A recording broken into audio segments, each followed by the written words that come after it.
नमस्कार, एफएनओ की पाठशाला में आप सभी का स्वागत है। मैं हूं मानसी दवे। शेयर बाजार की ट्रेडिंग की अगर बात करें तो वो तो आपको कहीं कहीं आती है, शेयर बाजार, स्टॉक मार्केट, निफ्टी, सेंसेक्स वगैरह क्या है। लेकिन मुझे लगता है कि प्रॉब्लम कहाँ आता है, वायदा बाजार। आपको नहीं, मुझे भी प्रॉब्लम आता है। वायदा बाजार कैसे समझे, फ्यूचर क्या है, ऑप्शन क्या है, कॉल क्या है, पुट क्या है, ये सारे सवाल जो है मुझे मुश्किल लगते हैं। और हमारे साथ हैं अनिल सिंघवी जी, जो मुश्किल से मुश्किल विषय को एकदम आसान बनाने का दमखम रखते हैं। और यही सवाल का जवाब इस सीरीज में हम उनसे जानना चाहेंगे। फ्यूचर एंड ऑप्शंस की पाठशाला। Anil ji, future and options क्या है? सबसे आसान सवाल, बस आप जवाब दीजिए। बहुत मुश्किल है, और तब तक ही मुश्किल है जब तक आप समझें और सीखें नहीं। जिस दिन आपने ठान लिया कि मुझे फ्यूचर्स, ऑप्शंस, एफएनओ, वायदा कारोबार, डेरिवेटिव्स ये सीखना है, तो कोई मुश्किल नहीं है जी। हाँ, मतलब डेफिनेटली इक्विटी मार्केट के कंपैरिजन में उसकी तुलना में थोड़ा तो मुश्किल है। तो सबसे पहले जिन लोगों को बेसिक नॉलेज है इक्विटी मार्केट की, उनके लिए सीखना थोड़ा आसान है। जिन लोगों को बिल्कुल बेसिक नॉलेज नहीं है इक्विटी मार्केट की, उन्हें थोड़ा सा सीखना मुश्किल है। तो एफएनओ या वायदा कारोबार थोड़ा सा दिमाग लगाएं तो सीखा जा सकता है। और हम कोशिश यही करेंगे एफएनओ की पाठशाला में कि इस थोड़े मुश्किल सब्जेक्ट को बहुत आसान बनाएं जी। और उस भाषा में आपको समझाने की कोशिश करें जो आराम से समझ जाए। और मैं उम्मीद करता हूँ कि ये सारे शोज करके, एपिसोड करके आप एफएनओ के एक्सपर्ट बन जाए, ये मेरा टारगेट है। देखिए, अनिल जी ने मुझे एक टास्क दे दिया है कि ये सीरीज खत्म करने के बाद, ये टास्क मेरा है मानसी। मैं चाहता हूं कि ये सारे शो करने के बाद आप एफएनओ के एक्सपर्ट बन जाए, एफएनओ समझ पाए, एक्सपर्ट बन जाए। और इसी तरह से हमारी यही कोशिश रहेगी कि फ्यूचर एंड ऑप्शंस को लेकर के जो आपके कॉन्शियसनेस है, जो आपके सवाल है, वो यहाँ पर सॉल्व हो जाए। Anil ji, future and options, वायदा बाजार, इसके मायने क्या है, इसका मतलब क्या है? देखिए, सिंपल है। कैश मार्केट और फ्यूचर्स मार्केट, ये दो तरह के बाजार होते हैं इक्विटी मार्केट में, राइट। जैसे एनएससी है तो एनएससी का एक कैश मार्केट सेगमेंट है, एक फ्यूचर्स सेगमेंट है।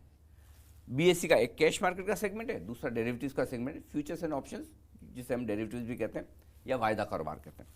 तो कैश मार्केट तो आपको पता ही है, जहाँ पे आपने शेयर खरीदे, बेचे, डिलीवरी ली, डिलीवरी दी, दिन भर में ट्रेड किया तो अलग बात है। शाम तक आपने अगर शेयर बेचे तो आपको डिलीवरी देनी है, शेयर खरीदे तो पैसा देकर डिलीवरी लेनी है। लेकिन वायदा कारोबार है ये जो थोड़ा अलग है। अलग कैसे? इसमें शेयरों का लेन देन तो, ट्रेड तो होता है, लेकिन फिजिकल शेयर लेने या देने, डिलीवरी लेनी या देनी, डीमैट अकाउंट से डिलीवरी ट्रांसफर करवानी या डिलीवरी लेनी देनी, ये नहीं करना पड़ता। सिर्फ पैसे से काम होता है। अच्छा। यानी कि सेटलमेंट कैश में होता है। अब नो डाउट थोड़ा थोड़ा कोशिश की जा रही है सेबी की तरफ से कि वायदा कारोबार में भी डिलीवरी बेस्ड सेटलमेंट लाया जाए, लेकिन वो आगे की दूर की बात है जो हम हमारे दर्शकों को थोड़ा आगे समझाएंगे। इस वक्त आपको सिंपल ये समझना है कि कैश मार्केट में जब आप शेयर खरीदते हैं, पैसा दीजिए, शेयर आपके अकाउंट में आ जाएगा। जब बेचना है, शेयर दीजिए, बेचेंगे, पैसा आपके अकाउंट में आ जाएगा। लेकिन वायदा कारोबार में, फ्यूचर्स एंड ऑप्शंस में ऐसा नहीं होता। जब आप ट्रेड करते हैं, जिस प्राइस पर आप ट्रेड करते हैं, लॉन्ग या शॉर्ट, खरीदने या बेचने का, और जिस प्राइस पर उस ट्रेड को खत्म करते हैं, इसके बीच का जो डिफरेंस है, या तो आपको पैसा मिल जाएगा या आपको पैसा देना है। प्रॉफिट किया तो पैसा आ जाएगा, लॉस किया तो आपको देना पड़ेगा। सिंपल। जी बिल्कुल। अनिल जी, आपने एक वर्ड यूज किया, लॉन्ग और शॉर्ट। फ्यूचर एंड ऑप्शंस में लॉन्ग और शॉर्ट, इसका मतलब आप हमें बताएं। लॉन्ग का मतलब खरीदना, शॉर्ट का मतलब बेचना। कैश मार्केट में प्रॉब्लम क्या है? जब आप बेचना चाहते हैं तो आपके पास डिलीवरी होनी चाहिए, वो शेयर कैश में होता है। अब नो डाउट थोड़ा थोड़ा कोशिश की जा रही है सेबी की तरफ से कि वायदा कारोबार में भी डिलीवरी बेस्ड सेटलमेंट लाया जाए, लेकिन वो आगे की दूर की बात है जो हम हमारे दर्शकों को थोड़ा आगे समझाएंगे। इस वक्त आपको सिंपल ये समझना है कि कैश मार्केट में जब आप शेयर खरीदते हैं, पैसा दीजिए, शेयर आपके अकाउंट में आ जाएगा। जब बेचना है, शेयर दीजिए, बेचेंगे, पैसा आपके अकाउंट में आ जाएगा।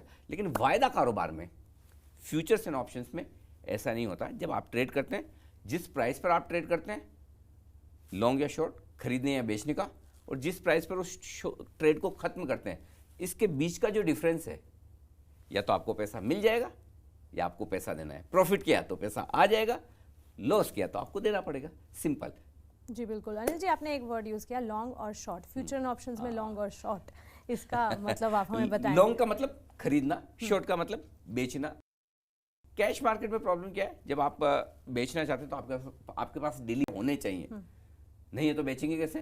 3:30 बजे मार्केट खत्म हुआ, आपको डिलीवरी देनी पड़ेगी, नहीं देंगे तो ऑक्शन हो जाएगा। लेकिन वायदा कारोबार में अगर आपके पास शेयर नहीं है तब भी आप बेच सकते हैं, और उसको शॉर्ट कहते हैं। शॉर्ट करना मतलब शेयर नहीं है फिर भी बेचना है, जाइए बेच दीजिए। वायदा कारोबार में, फ्यूचर्स में आपके पास ये सुविधा है। अगर आपको लगता है भाई ये शेयर बहुत बढ़ गया, क्यों बढ़ गया, मुझे अच्छा नहीं लगता, ज़्यादा बढ़ गया, या मेरा व्यू है कि ये शेयर खराब होगा, नीचे जाएगा, तो आपके पास अगर वो शेयर नहीं भी है मानसी जी, तब भी आप बेच सकते हैं। ये वायदा कारोबार की खूबसूरती है। जी बिल्कुल। तो ये आप किस तरह से कर सकते हैं, इसकी प्रोसीजर क्या है, ये ज़रूर हम आगे बताएंगे आपको। लेकिन यहाँ पर एक सवाल ये उठता है कि फ्यूचर एंड ऑप्शंस, ये वायदा बाजार जो है, शेयर मार्केट तो था, फ्यूचर एंड ऑप्शंस की शुरुआत कैसे हुई, कहाँ से हुई? देखिए, पहले तो ये कि हम हमारे दर्शकों की सुविधा के लिए एक काम करेंगे, ऑप्शंस को एक बार छोड़ ही देते हैं। जी, ऑप्शंस तो इतना कॉम्प्लिकेटेड है कि जब तक आप फ्यूचर नहीं समझेंगे ऑप्शन समझने के बारे में सोचिए नहीं। एक बार ऑप्शन अलग कर देते हैं, ठीक है। सिर्फ फ्यूचर पे कॉन्सेंट्रेट सिर्फ फ्यूचर पे कॉन्ट्रैक्ट फोकस करेंगे। शुरुआत हुई साल 2000 में हिंदुस्तान में, दुनिया में तो काफ़ी समय से चल रहा है। 2000 में एनएसई ने इंडेक्स फ्यूचर्स से शुरुआत की थी। अब इंडेक्स फीचर्स भी आपका सवाल होगा, वो मैं थोड़ी देर में आपको बताऊंगा कि किस तरह से, किसे इंडेक्स फीचर्स कहते हैं। लेकिन साल 2000 में इंडेक्स फीचर्स से शुरुआत की, और 2001 में फिर ऑप्शंस की भी शुरुआत हुई। ये एनएसई ने शुरुआत की और उसके बाद बीएसई ने भी शुरुआत की। लेकिन हाँ, ये ज़रूर है कि वायदा कारोबार में, फ्यूचर्स एंड ऑप्शन में ज़्यादा कारोबार नेशनल स्टॉक एक्सचेंज पे एनएसई के वायदा कारोबार के सेगमेंट में होता है।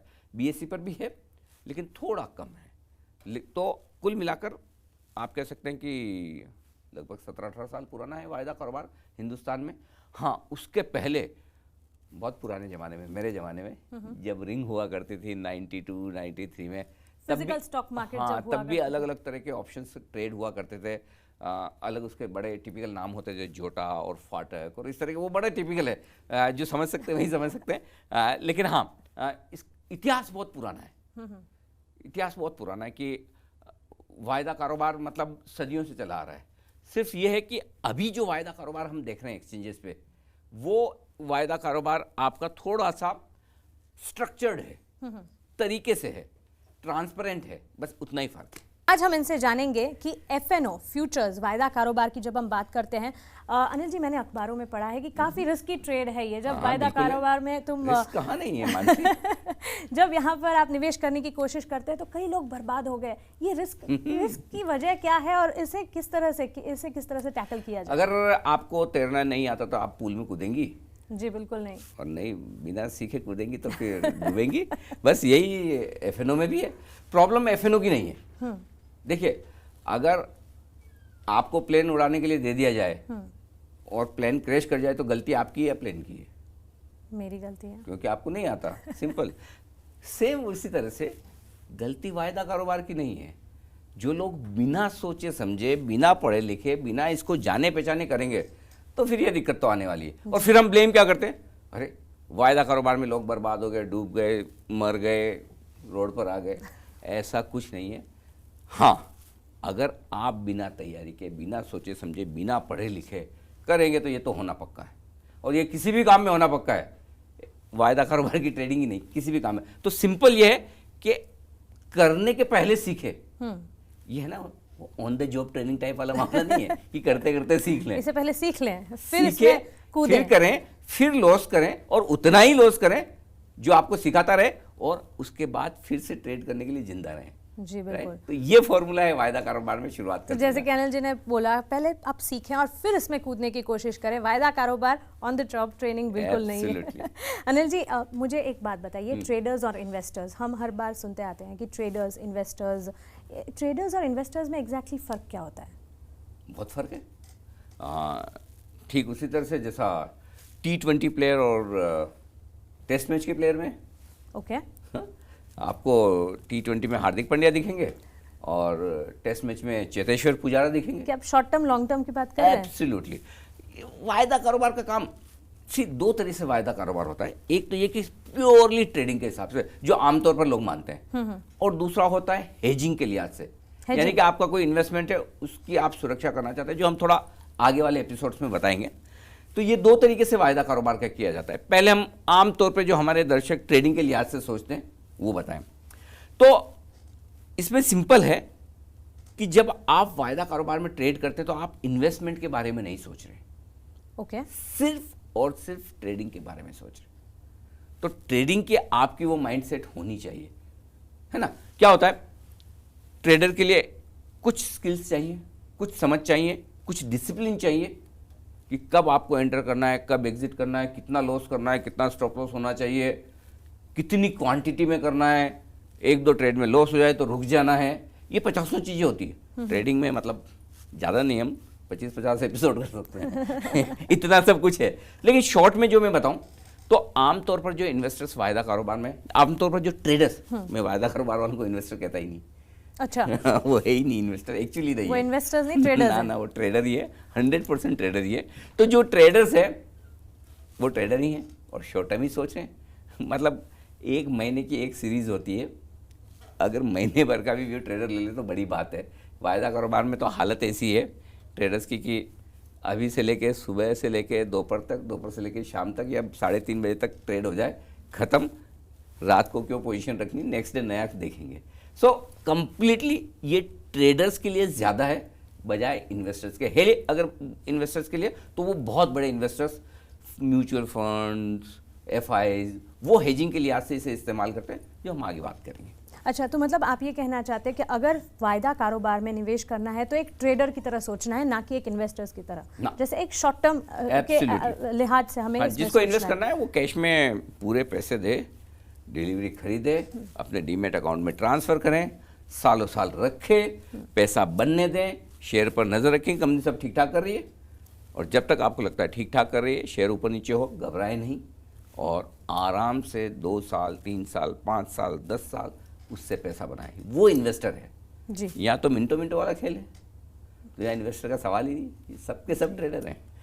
अच्छा, तो अनिल जी एक सवाल ये भी है कि ये जो फ्यूचर एंड ऑप्शंस की हम बात कर रहे हैं, वायदा कारोबार या डेरिवेटिव मार्केट के, ये है तो इसी शेयर बाजार का हिस्सा। बिल्कुल। तो फिर ये शेयर से, शेयर मार्केट से अलग कैसे है? हाँ, डेरिवेटिव्स, इसको डेरिवेटिव्स मार्केट कहते हैं।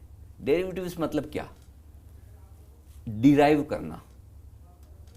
डिराइव क्या करते हैं, यानी कि आपके पास कोई एक एसेट क्लास है जी, उसके बेसिस पर आप ट्रेड करना चाहते हैं। और वायदा कारोबार में एसेट क्लास क्या है, कोई इंडेक्स जैसे कि सेंसेक्स, निफ्टी, बैंक निफ्टी, या फिर कोई स्टॉक, ये एसेट है जी। उसके ऊपर आप फ्यूचर्स वायदा आगे के समय के लिए ट्रेड करना चाहते हैं जी, उसको कहते हैं डेरिवेटिव्स। सिंपल फर्क क्या है, देखिए एक सिंपल फर्क जो आपको समझ लेना है फ्यूचर्स और कैश मार्केट में क्या है। कैश मार्केट में जैसे हमने पहले भी बताया कि आज आपने शेयर खरीदा, पैसे दीजिए, डिलीवरी आ जाएगी आपके अकाउंट में 2 दिन बाद, रखिए, जब बेचना है डिलीवरी दीजिए और जब बिक जाए आपके अकाउंट में पैसा आ जाएगा। जी बिल्कुल। लेकिन फ्यूचर्स में क्या होता है, फ्यूचर्स में आप ये करते हैं कि मैं एक ऐसा ट्रेड किसी के साथ कर रहा हूं जो एक फ्यूचर डेट पर मैं सेटल करूंगा, खत्म करूंगा।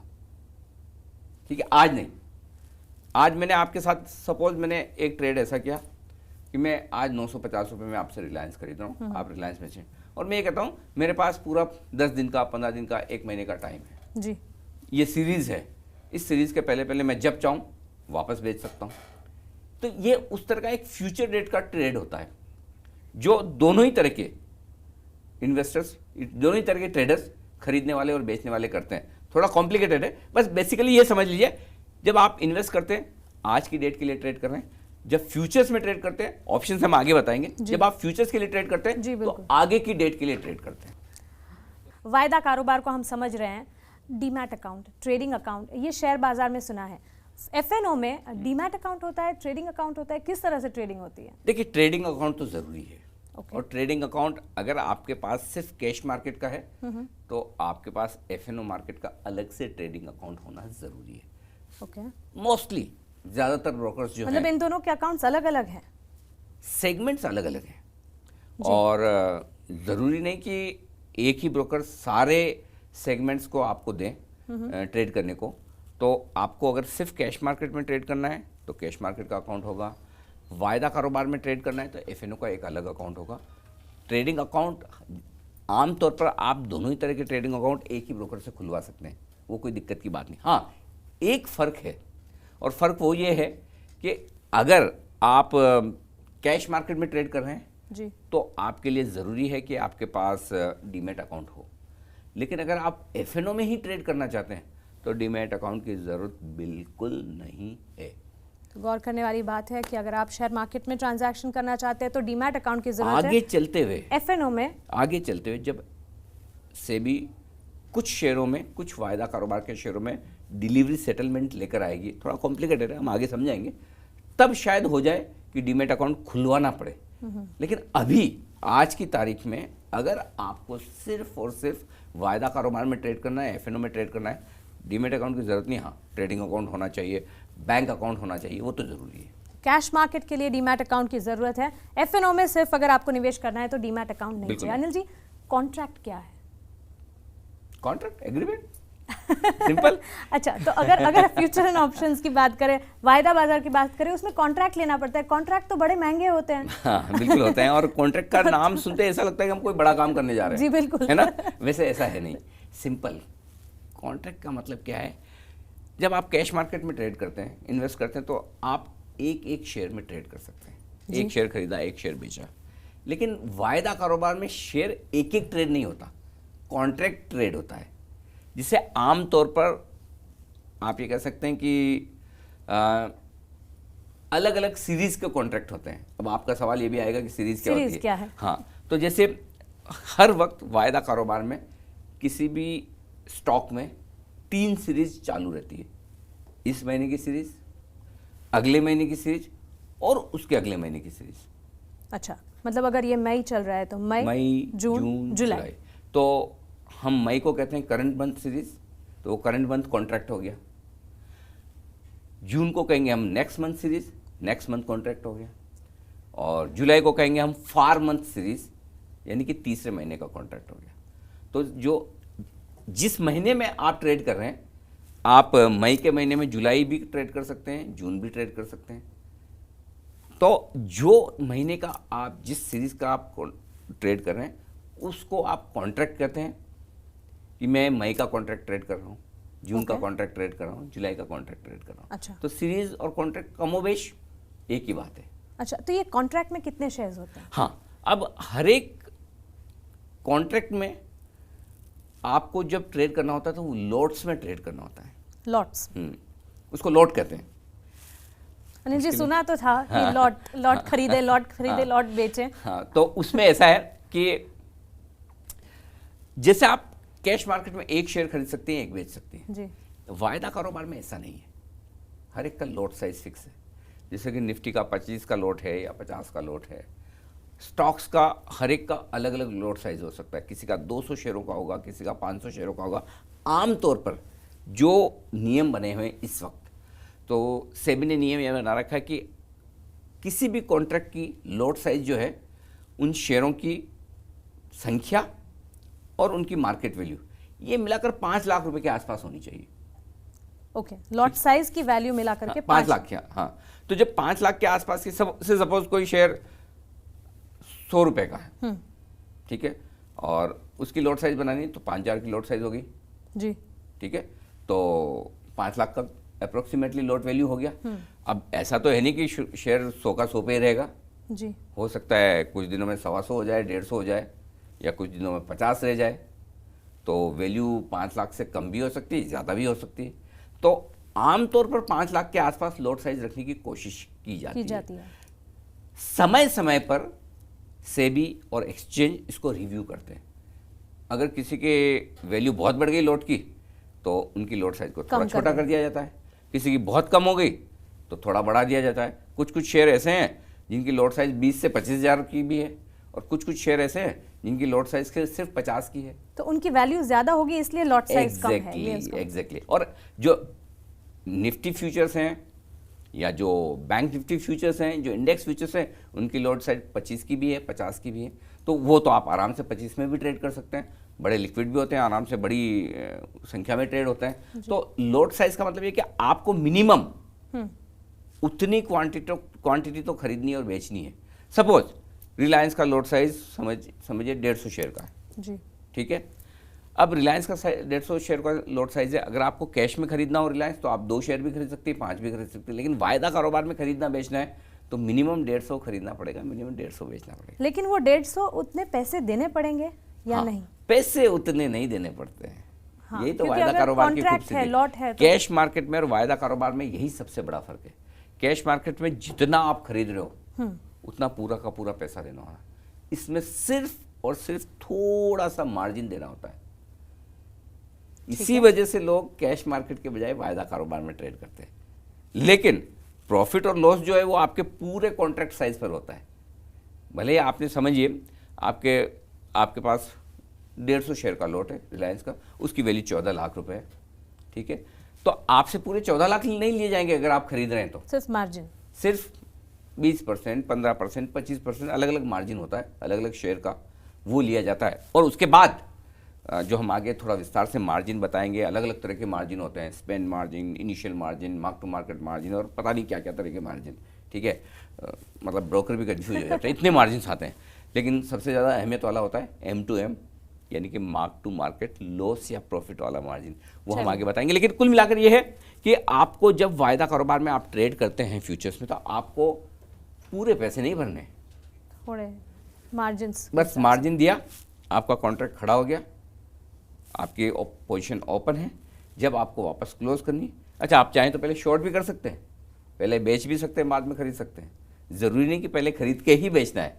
अगर आपको लगता है कोई शेयर मुझे खराब लग रहा है बेचना, पहले आप बेच सकते हैं। हाँ, खरीदने और बेचने दोनों के लिए मार्जिन बराबर लगेगा। अनिल जी, आपने बोला सिर्फ मार्जिन भरना, अब मेरा मन कर रहा है फ्यूचर ऑप्शंस में एक बार ट्रेड करके देखने हाँ, तो का। बिल्कुल सही कर रहा है क्योंकि कम पैसे में बहुत सारा ट्रेड करने का जो मजा है ना, वो सिर्फ और सिर्फ F&O में है। लेकिन इसमें कहीं ना कहीं कोई ऐसी छुपी हुई कड़ी तो होगी ही। अगर मार्जिन भरना है तो थोड़ा कहीं रिस्क होगा, जहां हमें ध्यान से मार्जिन कैसे भरने हैं या किस तरह से उसमें एंटर करना है, ये देखेंगे। थोड़ा सा रिस्क नहीं, ढेर सारा है, और ये हम आगे जानेंगे बहुत ज्यादा है F&O की पाठशाला में। बिल्कुल।